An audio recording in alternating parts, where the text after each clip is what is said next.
Bora, meu povo, Tiago Menezes aqui, Odisseia Cangaço. Bom, gente, hoje eu estou aqui no município de Paulo Afonso, na Bahia, em frente a esse monumento aqui, que é o Monumento ao Trabalhador, que é uma homenagem aos trabalhadores que construíram a barragem daqui de Paulo Afonso. E nós vamos falar hoje sobre a mulher no cangaço. E eu escolhi Paulo Afonso por ter sido berço da primeira mulher a entrar no cangaço e também por ter saído daqui os principais nomes femininos do cangaço. E antes de começar a falar sobre isso, eu só vou pedir licença a você um pouquinho. Tiaguinho, filho, pelo amor de Deus, é minha barba. Vá correndo fazer a sua, vá, a gente espera. O pessoal aqui tá querendo assistir o programa. Ah, é? Ah, filho da gotosada. Bom, gente, então vamos lá, Tiago Menezes, Odisseia Cangaço, fique ligado.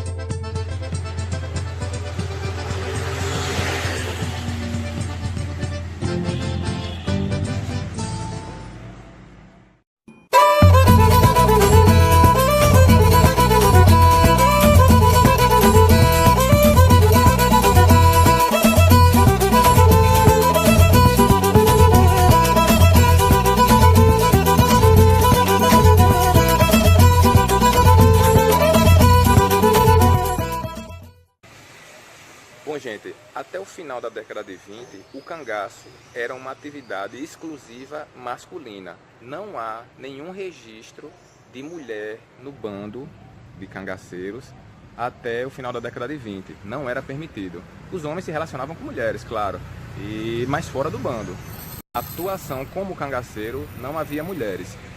Em 1926, quando o bando de Lampião, ele e mais cerca de 49 homens, eles prestaram serviços, digamos assim, para a nação, né? Eles foram combater a Coluna Prestes, lá no Juazeiro do Norte.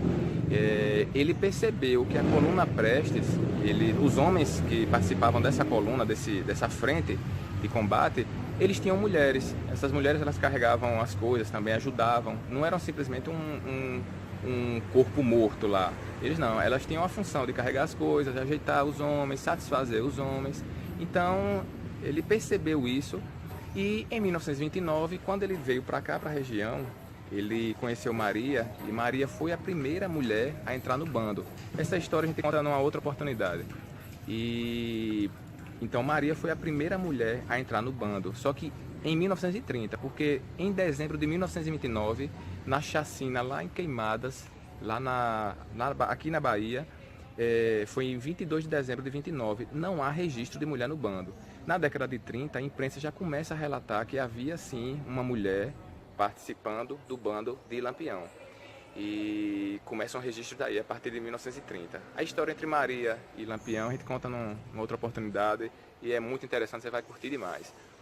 Então, aqui na cidade de Paulo Afonso, que Lampião tinha grandes coiteiros aqui, ele passou muito aqui pela região e ele ficou muito tempo aqui alojado, ele tinha uma certa segurança aqui, uns coiteiros que davam muita segurança a ele, coiteiros de grande poder aquisitivo, e ele se sentia muito seguro aqui em Paulo Afonso. E a partir da entrada de Maria no bando, em 1930, abriu brecha para outros cangaceiros também levarem suas mulheres. E assim foi acontecendo a partir da década de 30. E a mulher fez toda a diferença no cangaço. Elas costuravam também, como já disse em outro programa, que Dadá chama para si a responsabilidade de ter criado essa moda no cangaço. Os embornais com bordados, todas aquelas cores, enfim. A gente já discutiu esse outro programa. E as mulheres trouxeram essa sensibilidade para o cangaço. A mulher cangaceira, ela vinha da sociedade sertaneja pastoril da região. Então, ela vinha dessa comunidade, dessa sociedade, e elas eram raptadas por cangaceiros. Alguns pesquisadores até chamam isso de rapto consentido. Por quê? Porque o cangaceiro, na época, ele era visto como um artista, uma grande figura. Era o símbolo de valentia, de invencibilidade. Eles tinham todos tinham aquela imagem dos cangaceiros. Era como um artista de televisão hoje. As meninas ficavam, maravilhadas quando ouviam falar num cangaceiro. Então, na verdade, os cangaceiros raptavam as mulheres, as meninas, da casa dos pais. Algumas iam à força mesmo e outras iam... aquele rapto consentido mesmo, né? Ah, vou, não vou, não vou. Ia E pronto, lá elas tinham total liberdade no cangaço. Então elas dançavam, elas se pintavam, elas usavam roupas mais ousadas, digamos assim, para a época. Então ela se libertava daquela sociedade que ela tinha vindo, sociedade pastoril da região, e entrava no cangaço com outro status. Era um status acima do status que ela vinha, né, da sua base. E era assim que funcionava. As meninas que eram raptadas, elas normalmente vinham da classe média, digamos assim, da região. Ela não era filha do coronel, mas também não era filha daquele vaqueiro miserável, digamos assim. Ela estava ali naqueles que tinham uma terrinha, né? Era uma classe média da região. Não quer dizer que eram ricas, né? Mas era uma classe média da região sertaneja. E uma exceção foi Durvinha, que é daqui de Paulo Afonso também, uma fazenda aqui de Paulo Afonso. E o pai dela era um grande, tinha muitas terras. Não era um homem, não era um grande coronel, mas era um homem que tinha tinha muitos bens. Então ela foi a exceção. Era uma menina bonita, era uma menina que tinha muita condição, e ela fugiu, ela foi raptada por Vigílio, que era cunhado de Lampião. Ele foi casado com a irmã de Lampião, que morreu, e aí ele carregou Durvinha.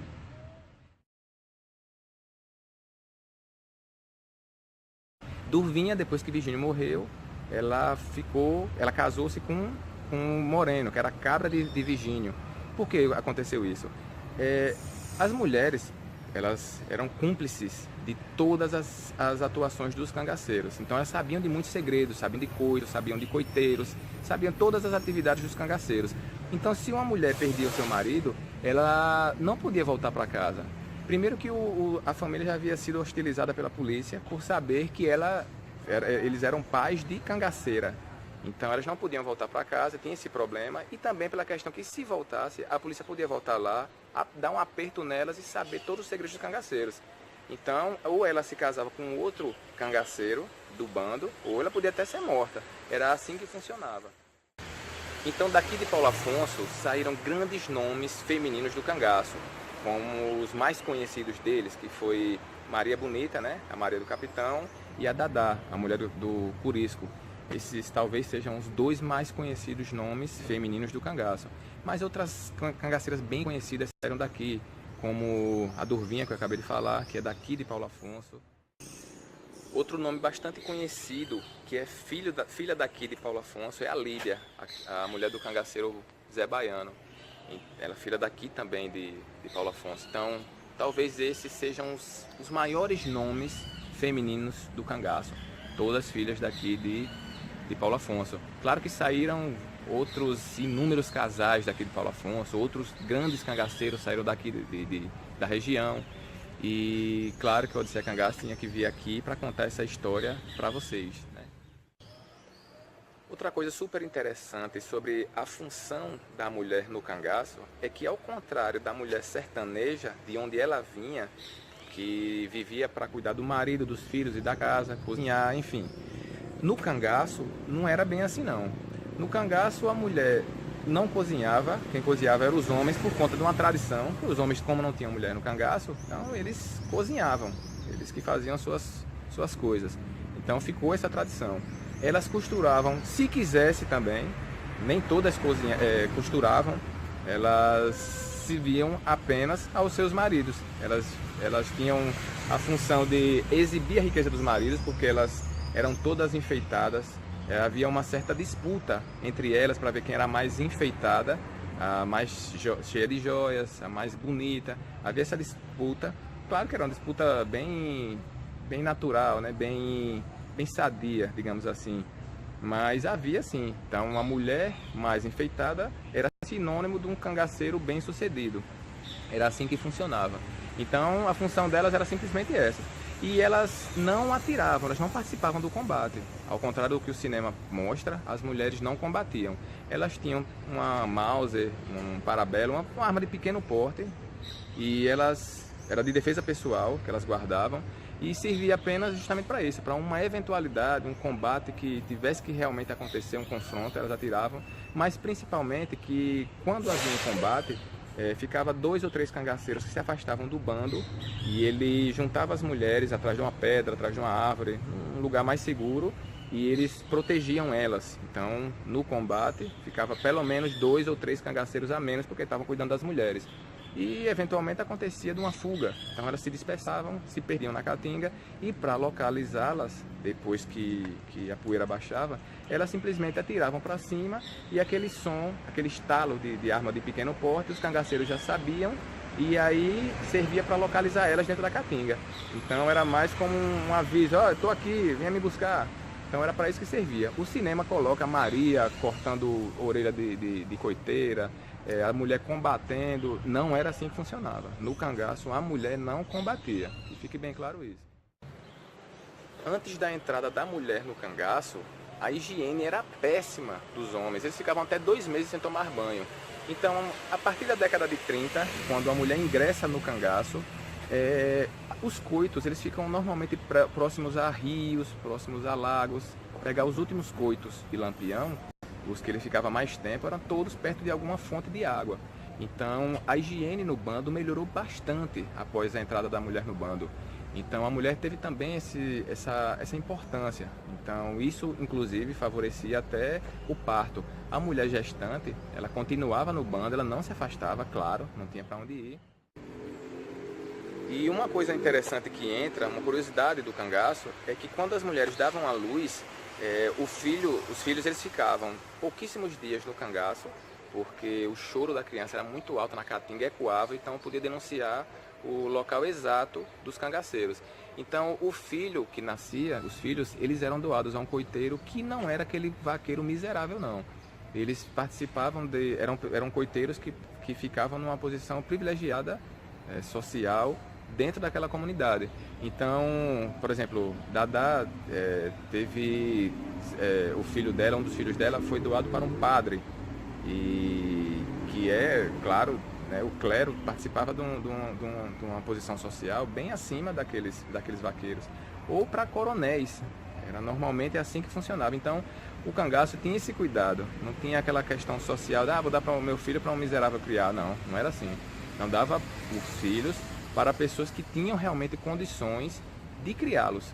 Então tinha essa curiosidade. Então é interessante que os coronéis, a atuação dos coronéis foi um dos motivos para esse surgimento do cangaço, digamos assim, né? O cangaço tomar aquela proporção que tomou. Mas, por outro lado, a relação entre os cangaceiros e os coronéis era muito estreita, inclusive ao ponto deles criarem os filhos dos cangaceiros. Então tem essa curiosidade interessante dentro do cangaço. E sobre essa questão da higiene dos homens, a partir da entrada das mulheres no cangaço, é que há relatos de Lampião tomando banho à noite no Rio São Francisco, com um chapelão de palha para não ser reconhecido pelos barqueiros que passavam, e que isso não acontecia antes da entrada da mulher no cangaço. Então você imagina a cena, Lampião tomando banho no Rio São Francisco com um chapelão aqui à noite, não era reconhecido com aquele chapéu, não era um chapéu de cangaceiro, então não chamava atenção. Então imagine que cena interessante deve ter sido isso. Então isso acontecia, há relatos de coiteiros, e realmente a mulher teve essa função. Claro que a higiene melhorando, melhorou muito a saúde dos cangaceiros. E como diz o cangaceiro 25, que morreu há pouco tempo em Maceió, ele dizia que cangaceiro morria de bala, mas não morria de doença não. Mas claro que devia de morrer sim, não é possível. Bom gente, então Pode Ser Cangaço vai ficando por aqui. Nós falamos um pouco sobre a importância da mulher no cangaço, como foi a entrada da mulher no cangaço, alguns nomes importantes do cangaço, filhos daqui de Paulo Afonso, né, alguns nomes femininos, e eu espero que vocês tenham gostado. E eu só sugiro que esse programa seja assistido juntamente com o que eu vou lançar ainda. Eu acho que você preste atenção, vai ser um link entre esses 2 programas que vai ser gravado lá no Museu Casa de Maria Bonita. Então eu vou falar um pouco lá especificamente sobre Maria, claro, mas fazendo um link sobre essa entrada da mulher no cangaço, já que ela foi a primeira. Então vamos lá gente, tem muitas outras histórias para contar, muita estrada para percorrer, e eu vou me despedindo aqui de Paulo Afonso. Tiago Menezes, Pode Ser Cangaço, fique ligado.